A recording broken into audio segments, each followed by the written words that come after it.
Manasanao ankehitriny ry havana mba hivavaka mialohan'ny hanambarana ny tenin'Andriamanitra.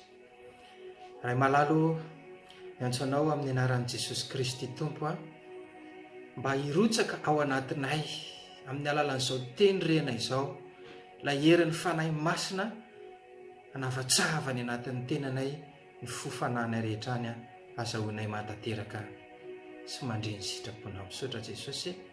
Amen. Ny tenin'Andriamanitra izay fampahirezantsika eto ry havana dia izay voasoratra ao amin'ny Isaia 9:90, ny andininy voalohany sy ny faharoa ihany vakina amin'ny anaran'i Jesosy. Mitsangana miazava fa tonga ny fahazavanao ary ny voninahitry Jehova efa miposaka aminao.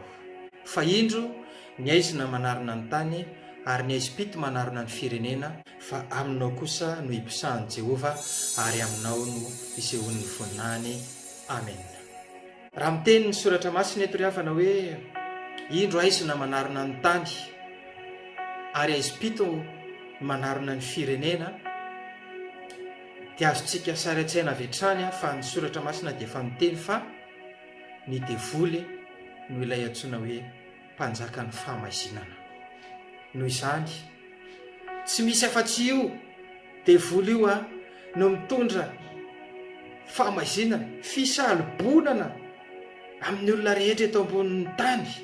Ka na zavatra mba mahafinaritra izao ary rehefa tonga izay asan'ny devoly mitondra fisahalobonana izay dia manjary alahelo, manjary mivadika zavatra hafa daholo ny fijery ny zavatra rehetra, manaisitra ny fifankatiavana, mitondra ny fahatezerana, fahasorenan-dava.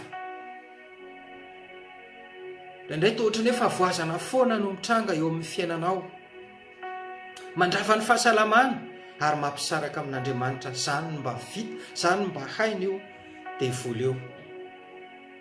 Dia Jesosy mihitsy no niteny hoe ny devoly dia mpamono'olona hatramin'ny voalohany, ka izany mampatonga azy mitondra arety mandringana eto amin'izao tontolo izao.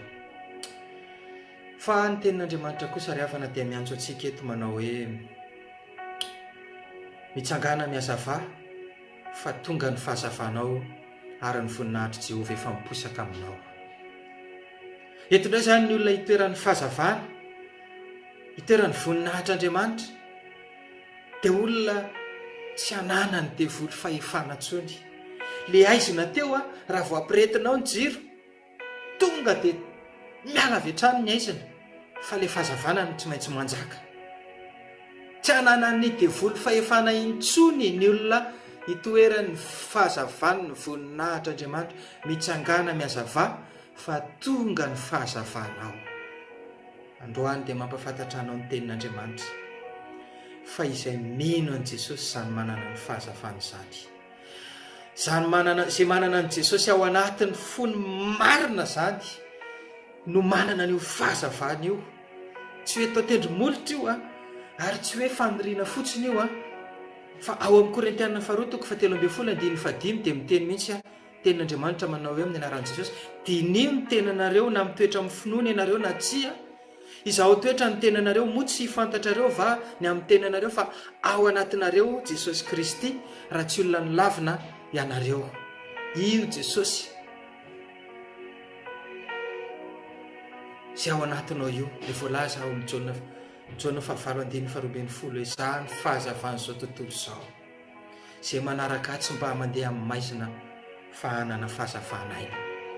Raha mitady anao amin'izay ary ny devoly hoe ity le namako ity ilay mpanompoko ity, andeviko ity, tsy maintsy manao ny sitrapoko ity, rehefa nandray an' Jesosy ianao ry havana, tsy hita ny devoly tsony izay anaovana anao, na te hamono anao aza ny devoly. Fahasalamana io zany na napahefana tamin'ny fahasalamana io tsy maintsy mangirifiry inaovako azy, fa rehefa Jesosy no mijora ho anoloan'ny devoly, tsy afaka manao ininona intsony ny devoly. Raisy Jesosy ry havana, raisy Jesosy mibeba, manantona azy hoe Jesosy io, ianao no irin'ny foko fantatra fa ianao ny fiainana mandrakizay.